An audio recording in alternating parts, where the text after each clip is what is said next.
Bismillahirrahmanirrahim.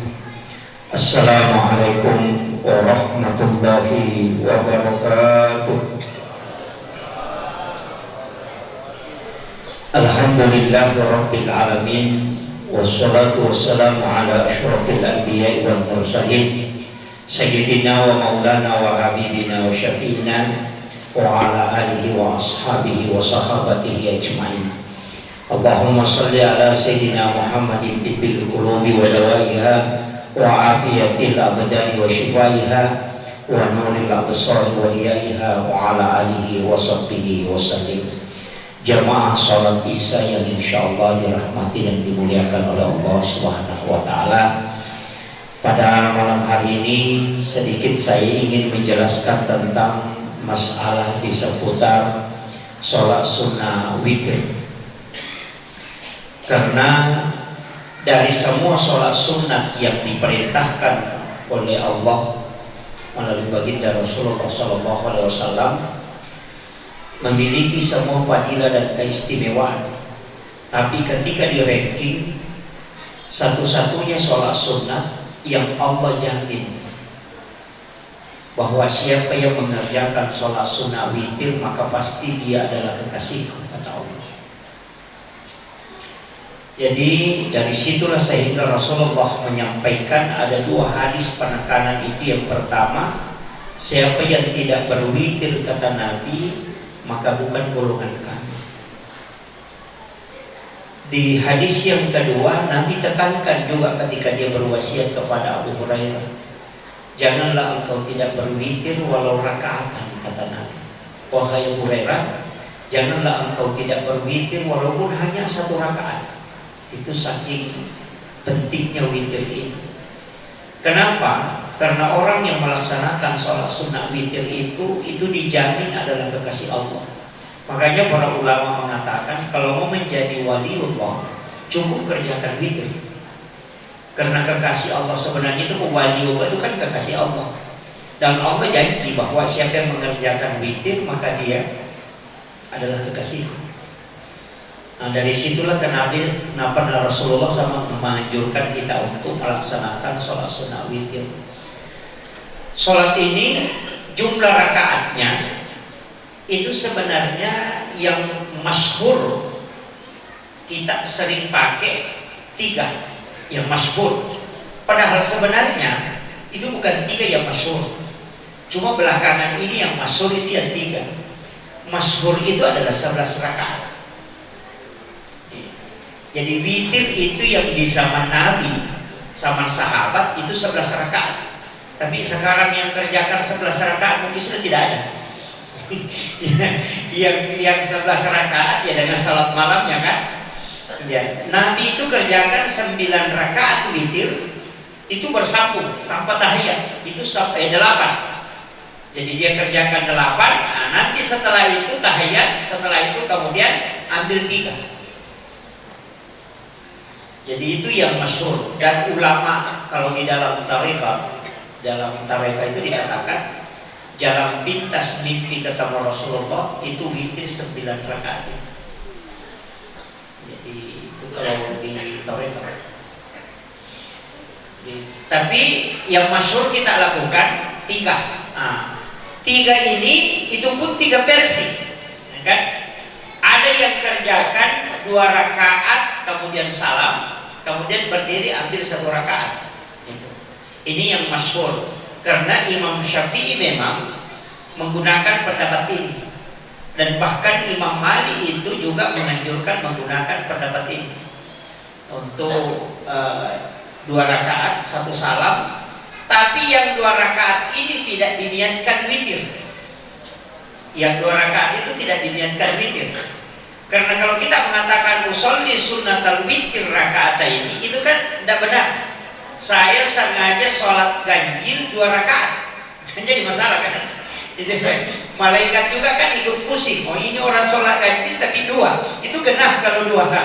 Makanya niatnya itu pakai minal witri. Jadi kita usolli sunnatal minal witri rakaat ini.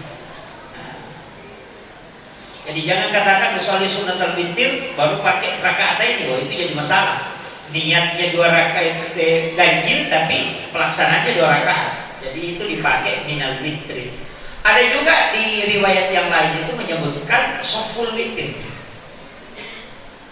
Jadi ada yang baca itu sholli sunnata soful witir rakaat ini. Nanti yang 1 rakaat itu baru sholli sunnata witir rakaatan. Jadi dia tidak pakai rakaat tadi tapi pakai rakaatan. Kalau langsung 3 kan aman juga loh. Yang bisa ini yang kadang orang keliru. Nah, bagaimana cara pelaksananya tadi? Ada yang melaksanakan langsung 3, ada yang melaksanakan 2 rakaat salam kemudian ambil 1, ada juga yang melaksanakan 2 rakaat kemudian tahiyat tapi tidak salam, kemudian berdiri mengambil 1 rakaat baru tahiyat baru salam, persis sholat maghrib. Itu Ahmad bin Hanbal. Nah, nanti siapa tahu ada imam sholat witir persis seperti sholat maghrib, jangan katakan wah ini salah imamnya. Tidak, memang ada pendapat yang menggunakan ini. Dia bilang apakah ada contoh? Itu ada Pak. Yang langsung 3 itu ada sahabat melihat Nabi melaksanakan sholat witir langsung 3 rakaat. Kemudian Aisyah mengatakan Nabi itu sholat witir 9 rakaat dengan 1 salam. Kemudian dia tambah 3 rakaat setelahnya, jadi 11 rakaat. Makanya itu tadi yang dasarnya. Jadi masing-masing itu ada hadisnya. Makanya tata cara sholat witir ini tergantung kita mau ikuti yang mana. Itu semuanya benar. Makanya Nabi cuma mengatakan shollu kama ra'aitumuni usolli. Sholatlah engkau sebagaimana engkau melihat aku sholat. Ada yang melihat Nabi langsung kerjakan 3, maka ada yang ikuti itu. Ada yang melihat Nabi sholat ambil 2 baru 1, ada yang ikuti itu. Makanya Nabi cuma mengatakan shollu kama ra'aitumuni usolli. Itu kuncinya. Jadi jangan katakan yang benar itu cuma 1, yang ini salah. Tidak. Itu masing-masing ada dalil yang dipakai. Makanya di Fikul Islam Wadillatu itu karangannya Bapak Profesor Dr. Abbas Suhaili itu merinci betul itu tentang witir ini. Pendapatnya Syafi'i hadisnya ke sini, kedudukan hadisnya begini. Ini yang dimeriwayatkan ini itu dijelaskan betul. Kenapa? Karena supaya kita paham mana yang kita mau pakai. Semuanya itu ada dalil. Artinya masing-masing dibenarkan. Kemudian ada sedikit masalah yang sering diperdebatkan. Karena mengatakan bahwa kalau kita sudah sholat witir tidak ada lagi sholat setelahnya. Kan biasa gitu. Karena witir itu penutup. Di sini keliru. Kalimat itu benar bahwa witir itu adalah penutup. Istilahnya bukan. Jadikan akhir. Jadi usahakan witir ini diakhirkan. Tapi dia tidak menutup semua sholat. Kenapa diminta Nabi mengakhirkan? Itu supaya kita sesudah sholat maghrib jangan witir dulu karena masih ada sholat isya. Makanya dimaksud itu mengakhirkan, itu mengakhirkan waktu sholat fardu. Makanya Abu Hurairah itu kapan dia witir? Sesudah sholat sunnah isya langsung dia melaksanakan sholat sunnah witir. Makanya Nabi cuma wasiatkan la witrani illa fil lail. Tidak boleh berwitir 2 kali dalam 1 malam. Itu yang tidak boleh. Jadi tidak boleh kalau kita sudah witir di sini pulang ke rumah sholat tahajud witir lagi, itu tidak boleh. Karena Nabi melarang 2 kali witir dalam 1 malam. Jadi bagaimana kalau misalnya kita sudah sholat isya, apa di sini kita sudah sholat tarawih, kemudian kita ambil witir, silahkan. Kalau mau bangun sholat tahajud, silahkan sholat, tapi tidak usah witir lagi. Makanya Abu Hurairah itu setelah selesai sholat sunnah isya, dia langsung mengambil witir 3 rakaat. Karena itu wasiatnya memang Rasulullah. Ada beberapa itu wasiat Rasulullah yang dipegang oleh sahabat. Ada wasiat khusus ke Sayyidina Ali, ada yang ke Ibnu Abbas, ada yang ke Abu Hurairah. Ya, jadi ada beberapa itu wasiat. Dan itu wasiatnya beda-beda, tidak satu macam. Jadi kadang Nabi kasih ke sahabat yang lain ini dengan wasiat yang berbeda. Kalau Abu Hurairah itu dikasih tahu jangan tinggalkan sholat sunnah duha, kemudian jangan tinggalkan sholat sunnah witir, itu diwasiatkan ya. Jadi sholat sunnah witir ini kalau sudah di sholat isya, sudah sholat sunnah di luar Ramadan, Kerja kami mami kalau tidak, apalagi kalau tidak bangun jadi sholat tahajud, kerja kami mami. Tapi batas minimal sholat sunat witir itu adalah 1 rakaat. Nah, makanya kalau kita datang ke masjid dan melumpi masuk subuh, masih mengaji radio, nah kita belum sholat witir, sholat witir mati. Kalau tinggal sedikit waktunya, ambil 1 rakaat. Kalau masih ada waktu, sholat tahajud maki dulu 2 rakaat, baru ambil witir 1 rakaat. Itu tidak masalah. Jadi tahajud itu Pak lama di waktunya. Jangan bilang tahajud itu cuma jam 2, jam 1, jam 1 sampai jam 3. Kalau sudah jam tidak. Sampai sebelum masuk waktu Fajarul Kasib. Kan fajar itu ada 2, Pak. Ada Fajarul Kasib, ada Fajarul Sadiq. Kalau Fajarul Kasib itu yang lurus begini, bergaris naik. Kalau Fajarul Sadiq itu miring, itu fajar subuh. Nah, kalau kasib itu ketika imsak. Kalau sadik itu sudah miring, itu tanda fajar subuh. Makanya mengatakan kalau Bilal yang azan kau masih boleh makan. Tapi kalau Ummi Maktum yang azan berhenti. Karena itu sudah subuh. Karena di subuh hari itu Nabi menyuruh sahabatnya 2 kali azan. Jadi azan pertama yang disuruh Bilal bin Rabah. Itu Bilal Pak tidak pakai mic. Tapi suaranya itu sampai 4 km. Ya, biar kalau kita dulu Pak juga sampai 4 km. Kenapa? Dulu kan tidak banyak bangunan, kan tidak banyak rumah. Kalau orang teriak sampai ke 4 km bisa didengarkan. Ya kan, sama aja orang di gunung itu kalau teriak sampai di lembah di sana di bawah didengar. Begitu. Bilal itu azan itu sampai 4 km suaranya. Nah, ketika Rasulullah mengatakan ketika Bilal yang azan, kau masih boleh makan. Bahkan di dalam hadis yang mengatakan ketika masih ada makanan di tanganmu, kemudian kau mendengarkan azan dikumandangkan, itu Bilal yang azan, bukan Ummi Maktum, maka habiskan itu. Tapi ketika Ummi Maktum maka berhenti, karena itu sudah masuk waktu subuh. Makanya ulama kita di Indonesia pakai 2-2, tapi 1 kali azan. Yang pertama itu disebut waktu imsak. Nah, makanya 10 menit waktu imsak baru masuk waktu subuh. Nah, imsak itu azannya Bilal, subuh itu baru Ummi Maktum. Ummi Maktum ini orang buta, dia tidak azan kalau tidak disuruh. Nah, jadi nanti di kokpit itu ya, baru berdiri. Iya. Tapi Ummi Maktum ini awal-awalnya dia kan orang buta tapi perasa, ya. Istilahnya kalau kita mudah terpengaruh kalau perasaannya. Dari situlah kenapa Nabi ada hadis itu bahwa siapa yang azan hendaknya dia menyelesaikan tugas. Jadi jangan lain azan lain iqamah. Jadi siapa yang azan biarkan dia menyelesaikan tugasnya. Jadi ada suatu ketika itu Ummi Maktum yang azan, kemudian dia keluar berwudu. Kemudian ada sahabat berdiri mau iqamah, langsung Nabi melarang, jangan, biarkan dia menyelesaikan tugas. Itulah sehingga makruh hukumnya ketika ada orang bukan dia yang azan kemudian dia yang iqamah. Jadi itu lucunya. Itu tidak sembarang itu. Jadi makanya yang menyelesaikan. Tapi ada tapinya. Kalau dia yang azan, dia juga yang mau jadi imam, itu dilarang iqamah. Kenapa? Nabi mengatakan jangan dia semua yang mengambil kebaikan. Dia yang monopoli, cuma dia yang mau masuk surga, dia tuh ngazan, dia tuh iqamah, dia tuh jadi imam.